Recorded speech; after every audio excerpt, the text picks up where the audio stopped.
are with us, and we are so grateful because if you were not with us, then fewer than 10 people would be listening to this right now. Welcome to another episode of Pastors of Pain, your weekly check-in with the Catholic community here in Payne County, Oklahoma. Pain. It's so good that you're with us. We are a podcast. We're a radio show. I'm Father Brian O'Brien. I'm the pastor of St. Francis Xavier Catholic Church in Stillwater. And I'm here with Father Kerry Coolidge. Pain. County. Pain County. Like a horror movie. Red Rum. Oh, yeah. Hi, Father Kerry Coolidge. I'm the pastor at the Hole in the Ground, currently, St. John Catholic Student Center. Our basement is dug. Sewage pipes going in. Sewage pipes, you don't know how important they are? I do know how important they are. Because sometimes ours you remember that one, that was last year, I think, there was like a gross smell. Oh, yeah. Outside our house. It was a backed up sewage pipe? Yeah. Oh, okay. So anyway, I'm the pastor of the Hole in the Ground Church right next door to. Does that make Boone you an underground church? Ooh. Maybe. Like China. Or the Middle East. Yeah. The underground church. No, I think we're sort of a hole in the ground church, but graciously, You're a church under construction. Yeah, sir. You can follow all that and see sort of stuff on Instagram and Twitter and Facebook and Catholic Pokes. CatholicPokes.com or BuildingSaints.com and all this stuff. You can see all the progress. People are showing up for football games. Like a couple weeks ago. I went to your tailgate. When we played TU, what were we doing? No, I didn't go to that tailgate. I had stuff that whole day. TU got beat by UC Davis. Well, they had some guys suspended, and I went to the Missouri State game. Yeah. And stopped by with our mutual friend. Oh, Father Jack Gleason. Former vocation director, Father Jack Gleason. OSU grad, class of 85. Sigma Nu. Snake. Sigma Nu, that's right. And he worked at the university for a couple years, too.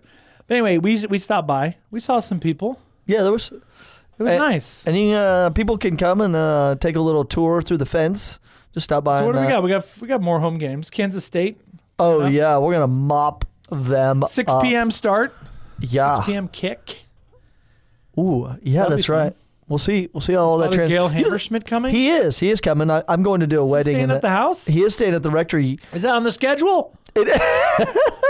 It is on the schedule, but it's not on the schedule. But I have to also go to St. Louis to do a wedding. Oh, that's and right. You're going to He's going to be your guest, and you're not even going to be here. That's all right. With Latchkey Kid, he grew up in the '80s. No, you're not going to be here. You're Bishop Muggenberg's installation. I'm going to Reno for our mutual friend and former priest of the Diocese of Tulsa, Bishop Dan Muggenberg, is being installed as the Bishop of Reno, Nevada. Is he no longer a priest of the Diocese of Tulsa? No, he's not. He's a priest of what diocese? Of wherever he's the bishop. Oh, whoa. Right? Yeah, I guess. When you become a bishop, you're no longer under the authority of your previous bishop. What about a religious priest or bishop? This is not our topic today, but this is very If you're exciting. a priest in a religious order and you become a bishop, you still get to keep your the initial, like SJ or OFM, Cap. Yeah. But like Pope Francis is a Jesuit. Like Chaput. He doesn't have any Jesuit superiors anymore. Like he is. Like Chaput used to never wear his habit, but who's the Cardinal Archbishop of Boston? Yeah, O'Malley. Yeah. Sean O'Malley still wears his. Yep. And his sandals. Yeah, like moi. Yeah, I guess that's it's up to each person. Well, okay. Okay, that was fun. Well, on to other things. Okay, there's 90 seconds you're never getting back. On to other more important topics, like let me guess. Let me see if I can read your mind today. I hate it when you guess. I don't get it. I think salivatory glands. Salvific. So there's a lot of times saliva glands? We in the church, we in the Catholic Church, like we're like professional Catholics, right? Uh-huh. I mean, this is what we do. This is my job. And so there's also people like who are very well versed in Catholicism and our traditions and such. And so sometimes we use phrases that either somebody new to the faith or maybe not as into it as we are, or someone who's not a Catholic Anyway, we use phrases that are not always very well known. Yeah. So if I said like economy of salvation or Trinitarian theology or concupiscence or, even like transubstantiation, these are kind of words that mean a lot. Even certain saints, if I was like, I love Frassati. I love Blessed Pier Giorgio Frassati, and you're just like, well, I don't even know what you just said. Yeah, So one of those phrases, we were talking about this the other day. We had our little we have a priest support group, and we meet every month. And we were just kind of talking through some of the stuff that's going on at St. John's, where you're trying to help people grow in their faith. Yeah. And you have these like themes, sort of these monthly themes. Yeah, we get together once a month. And I don't know if it's your current theme or last month or whatever, but you said our theme is salvation history. And I think that's a phrase, I use that all the time. I've used it in multiple homilies where I'm like, in salvation history, like this is the role that Abraham plays or Moses plays. And then I was kind of like thinking, well, when I say salvation history, do people even know what that, if you put it all together, yes, they would get it, but it's not like a phrase that people are using on a regular basis. So that's what I think we should talk about. What? Okay. So break up the word salvation history. Let's break it down. Break it down for my fellas. So salvation is that by which we are saved. I don't know if you can use the word in the sentence. You can't use the word to define the word. Yes. Love is not love. So what? I don't know. How do you define salvation? Salvation Webster's Dictionary is the victory. Defines salvation. Let me look it up. Is the victory won by the cross cross and resurrection of Jesus Christ? Yeah, it is the. I'm going from my brain right now. Dictionary.com defines salvation as the act of saving or protecting from harm, risk, loss, or destruction. It would be say like one was saving is to ransom in this case, like Jesus ransomed us from death, or say John Chrysostom says he destroyed death by his own death. Okay. So salvation is there's probably a Latin root word for the word for salve, which is like to hail. Or salve can also be like something that like heals, that brings. Oh yeah. Like a balm, BALM. Balm. Okay. So we got the word salvation, and it all connects around God's working in history to bring us from our fallen state in Genesis chapter 2 or Genesis chapter 3, the fall of man and woman, in that disobedience. So God's plan and his working to bring us back and to restore us to this life of grace, this life of holiness, to live as children of God who are made in the image and likeness. So God is doing all of these things to save us. And then St. Paul says, you are being saved. Oh. Like he does it, he says it's a one-time act. Yes, boom. There is a definitive act of the death and resurrection of Jesus Christ. Happened once. Yeah, boom. And then it's also, it has this progressiveness to it that daily we are being saved and being united to God. I heard somebody say once, like sometimes people ask, like, have you been saved? And I know a priest who he says, he responds, yes, every Sunday. And it usually leads to like some confusing looks. Yeah. So he's talking about, that in the reception of the Eucharist, in reception of Holy Communion, I'm being saved. Yeah, I think there's a line from the letter to the Hebrews that says, it's like Hebrews chapter 10. While you look that up, I'll talk a little bit about the history part. So salvation, we're talking about the means by which we are, the victory won on our behalf by Jesus Christ. And so then the history is kind of how did that come about? So this was a couple weeks ago. I believe it was September the 8th, which is the in the Catholic Church is the feast of the Nativity of Mary, Mary's birthday, September 8th. And the gospel that day is like the lineage of Jesus. Oh, Matthew chapter 1. That this person begot this person, and this person was born in Uzziah was born the genealogy of Rehoboam. Jesus Christ. Yeah. And that's a version of salvation history. It tells the story of how did Jesus come about, from where did Jesus come, so kind of biologically, but then also what led up to what made Christ coming necessary. Yes. And in order to understand that, you have to go back to the beginning. So we could say, well, you know what? I mean, what do Adam and Eve have to do with Jesus? And we would say everything. Right? Abraham and Jesus, they lived at different times. They didn't have anything to do with each other. False. Right? Abraham had everything to do, which is Moses, the prophets, the patriarchs. Yeah, the men and women of salvation. So there's this whole big history that I think we should kind of go through. If we could we give people kind of a like a little mini like a mini run through? A mini run through? So we start with Adam and Eve, right? So the earliest chapters of the book of Genesis, Adam and Eve in the garden, they have their, as John Paul II would say, their original unity, original innocence, original holiness, because there was no sin.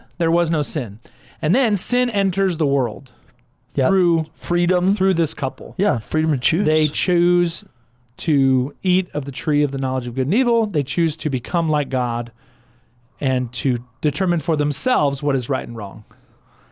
Not good. Yeah, they're not good. Like Adam is given that command to listen to God. Yep. Obedire, to obedience, to listen to God. And whom are you listening to? Yep. Is that problem? Okay, but then so we go from that. Like we got we got Adam and Eve, and then we have their offspring, Cain and Abel, and then we go into the stories of what, like Noah, and then we go to these like. What would you?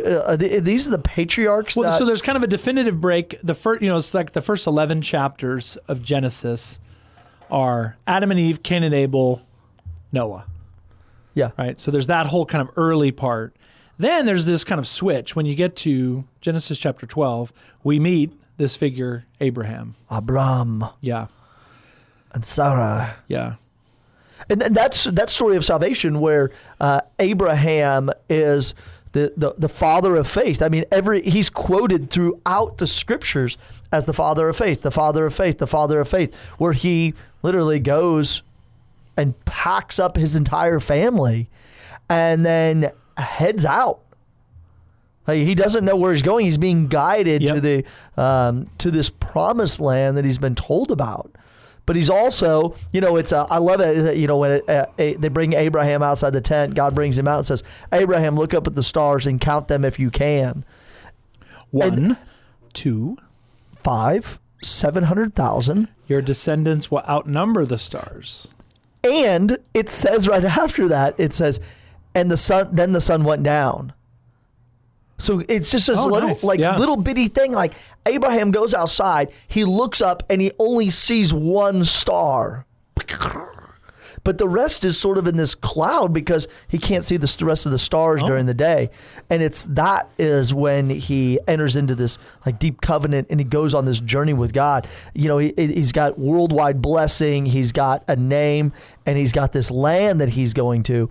And this giant family that is planned for him. All right, so we go Adam and Eve, Cain and Abel, Noah, Abraham, Isaac, Jacob, Joseph. Right, so Isaac is Abraham's son, Jacob and Esau, Isaac's son, Joseph and his brothers. Yep. All that in Egypt. Joseph. Yeah, they go to Egypt. Joseph gets sent there as a slave, and then he comes out of Egypt. Coat of many colors. That's right. And then he becomes second to Pharaoh in Egypt. Yep. And then it's there's that promise that says, you're looking future, and that's where Jesus and Joseph and Mary will go. They'll go into Egypt. And it says, like, out of Egypt I called my son. Ooh. So in there is the preparation, the building up of this giant family in slavery, so that when this family goes out of Egypt, when the destruction, the how many plagues are there, Father O'Brien? Real quick quiz. 10 plagues. Blast. The 10 plagues which destroy the 10 blank of Egypt. The 10 gods. Oh. Each of them. Oh, yeah. Each of them, like the Nile is a god. Each of them is a god of Egypt that is worshipped just like the firstborn. That's why I love, like, when they're going out of Egypt, what's the command that's given to them is to paint blood, the blood of the lamb on the doorposts. And it's like, well, it's a sign of protection. It's going to keep you from getting harmed. Like the menacing angel will come around and kill all the rest of the firstborn. But it's also prevents them from coming back, because as they're out in the desert, and they get through the Reed Sea, not the Red Sea. They didn't cross the Red Sea to Saudi Arabia. They crossed the Reed Sea. Jimmy Akins has got this really cool thing of like wind blowing in that region, and that rivers would dry out and swell, and they still do today. So they crossed the Reed Sea. Yep. And they're headed in, and they're like, they start complaining, and why didn't you do this to us, Moses? Why'd you bring us out here? Why'd you do all these cruel things to us? And Moses is like, you want to go back? You can go back. But you painted the blood of their gods on your doorposts of your house. Yeah. You've thrown your cap over the wall. You are not going back. Yeah, because that's where we get, Moses in the Exodus. Okay, right? Then what? Moses in the Exodus. So Moses leads them out and gets them through there, and they give them the 10 Commandments in there. Yep. They build the they start to the golden calf. The law. Yep. Mel Brooks goes up the mountain and comes down with these 10 Commandments. That is there. So there's this, so the ups and downs of history, right? The covenant that God makes with his people, but the people break that covenant, worshiping the golden calf. And then Moses strikes the rock, and he's supposed to speak to it that the water comes out of it, and that's where he's banned from going. So Moses never into gets the promised land. It's Joshua who leads. Oh yeah, Joshua, whose name is also Jesus. Yeshua. Yeah. And so it's Joshua that gets all this, right? All this leading up to the time of Jesus, but there's more, right? Right. So Adam and Eve, Cain and Abel, all the way through Abraham, Moses. I should have brought my Bible timeline along. Then they get into the promised land. Yes. So then we have. So all right. So but he gives them the warning. Ups and downs. Yep. And then there's this sort of time of the kingdom, right? These kings come along, right? So when you read in the Old Testament, you're reading First Kings, Second Kings, like that's why it's called that, right? Because there's this sort of this kingdom era. And Judges. Judges. Samuel is in there. So we refer to like David as King David, right?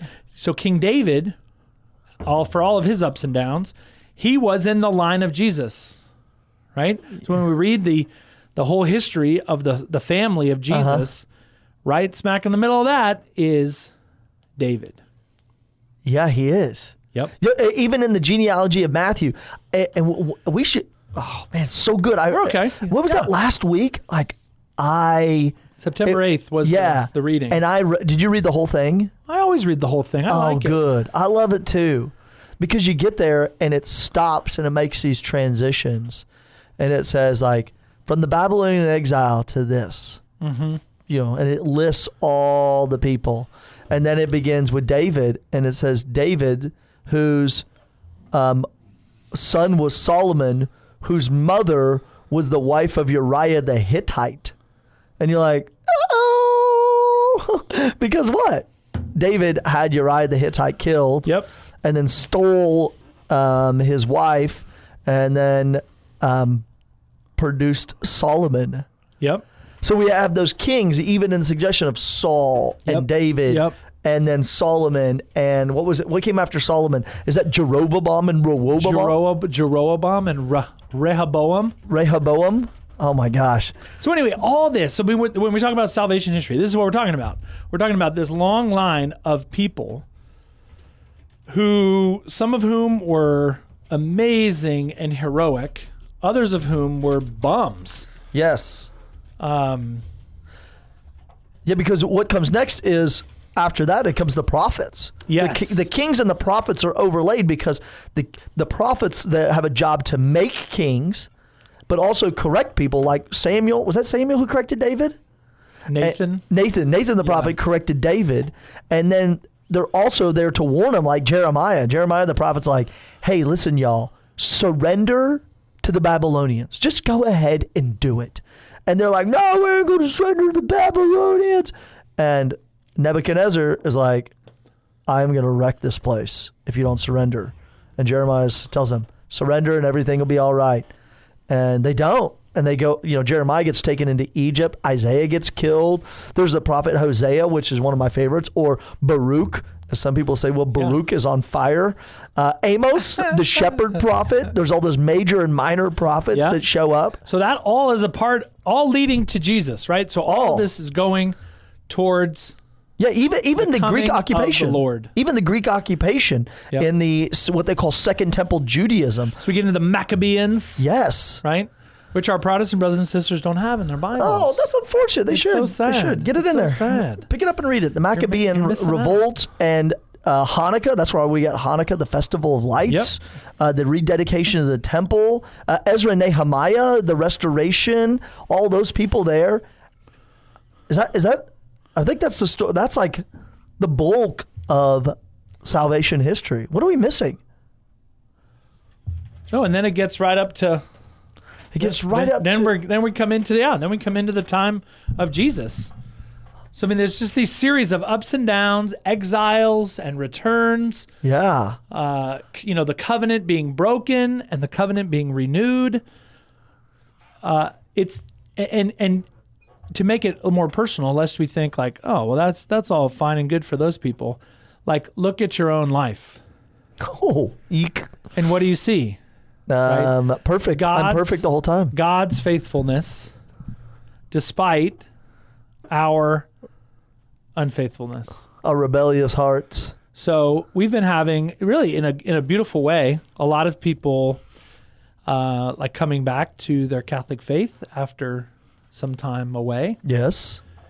And what is apparent to these people, and then to me as like kind of in some cases the instrument of the person sort of facilitating the reconciliation, is God's faithfulness despite this person's unfaithfulness. And then I can think, well, gosh, why'd you do that? And then I think about my own unfaithfulness. And I'm like, oh my gosh, the many times that I've sinned, the many times that I've fallen short. Yes. And what does God do in response to my stupidity, lack of discipline? He brings you back. He is so faithful. I love the covenants, and they talk about there's 6 covenants in the Old Testament, and all of them are broken by us. Yeah. So when you think like, oh my gosh, those dumb. I can't believe why would they worship a golden calf? And then, hey, folks, look around. Internet. Look around. We've created gods far greater. There's stadiums, football stadiums, and soccer stadiums, and hockey stadiums filled with people worshiping their gods. And so, what we can see in the story of salvation history is our own salvation. Yes. And not that everything's all about us, but it's very personal. Yeah, God working to save his people. He created them. Yes. And then he wants them. Now, let me throw this one at you. Some people may look at that and they say, well, what about those times when God tried to destroy his people? What about those, Father O'Brien? What about when there was that time when God said to Moses, go down there, I'll give you some new people to start with. Well, and then, Noah and the flood and... Yeah. Cricket. I mean, God is God. God is the giver. The giver. God, the Lord, as Job says, the Lord gives and the Lord takes away. Blessed be the name of the Lord. Yeah. And so in God's plan for humanity, there were times when there's time for mercy and there's a time for justice. Yes. Well, some of those stories that we hear in the scriptures, we think like, oh, why would God do that? Now, you have to look at like the deplorable conditions of humanity, of like, the sacrificing of your children to the gods of, the gods of Baal. And also, like when he tells Moses, hey, I'll get you some new people. Just let me know. And Moses is like, no, don't do that. Don't do that. Well, Moses pleads on behalf of his people. Moses becomes the man that he's supposed to be. priest. He's supposed to be this man of intercessory prayer, of helping people, helping bring them back. And finally, Moses gets off his can and actually starts doing some of that. But all these stories lead up. The genealogy is really beautiful in the Gospel of Matthew because the whole story of salvation is wrapped up in Jesus. And some writer said one time, like, it's even wrapped up in Jesus's DNA because he's fully God. It's true. He's fully God and he's fully Born man. of Mary. Yeah. He has a human nature and a divine nature, and they're woven together. So his divinity is really wrapped up in the story of salvation history along with his humanity. Salvation It's history. true. It's so awesome. It's so important to know that story because if you don't know the Old Testament, then we're going to be completely ignorant of the New Testament. So why would this be? Why would somebody in Payne County, Oklahoma, be interested? Why should they be interested in learning more about salvation history? Whether through a book, Father Mike Schmidt's Bible in a Year podcast, which hits this theme over and over and over again. You find your true identity and your meaning for life in Jesus. Ding! Your true identity, Correct. your meaning of life, and what your true goal is, which is to be pulled into this divine relationship with the Father, the Son, and the Holy Spirit now And forever. and forever. Right. But it starts now. It does. It starts now. But then I think there's lessons to be learned also. When you read the Old Testament, when you read salvation history, see yourself in that. See your own unfaithfulness and God's faithfulness over and over and over and over and over. See your own grumbling. Yeah, we do it all the time. God, why can't you? I want this. And God's like, can you look at the 48 other things that I've given you today? Yeah. And you're going to complain about number 49 not being perfect? Like, come on. Yes. And that's the Israelites in the desert. They were freed from slavery. And they're in the desert and they grumble. But what does God do? They're grumbling because they're hungry. What does God do? He feeds them. He feeds them. Right? What do we do all the time? I'm not being fed. Yes, you are. With the Eucharist, Jesus himself. With the Eucharist, with the scriptures, the generosity of others. I say all this thinking of myself and my own, my own lack of lots of things. But anyway, it's good I have stuff. a list. I have a list here in my pocket of stuff. So read about it. If you're not listening to the Father Mike Schmidt's Bible in a Year podcast, it's a good time to start. Or buy a Bible in Timeline, the one that folds out, the big 6-page from Ascension thing. Press. Oh, it's real good. So if you ever see anything about salvation history, that's what we're talking about. We're talking about this beautiful history of how God's people came to be and why Jesus coming to save us was necessary. The history of our salvation, yours and mine, and everyone who's ever lived. Wow. Dun, dun, dun. Okay, that's all. We hope you have a great week, great weekend. Go Pokes. Come visit us. Pray for us. And we'll see you very soon, we hope. Peace.